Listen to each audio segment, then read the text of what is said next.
Welcome to Pindar Poetry. We hope you learned something new. In this video, I will show how to change oil Hyundai Accent 2020. Start by gathering a wrench, oil pan, new filter, and 2 liters of 5W30 engine oil. Work on level ground and use wheel chocks for stability. Loosen the drain plug slightly before raising the front with a jack and stands.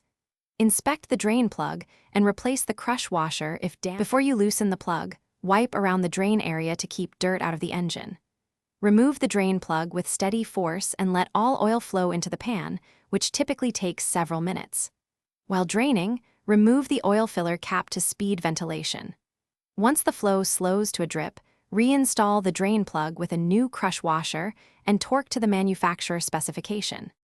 After draining, remove the old oil filter and smear fresh 5W30 on the new filter gasket for a proper seal. Hand tighten the new filter and carefully add 2 liters of oil through the filler neck, then wait a minute for oil to settle.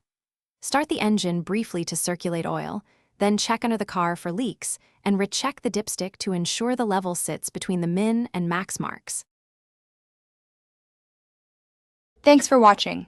Consider subscribing if we helped you.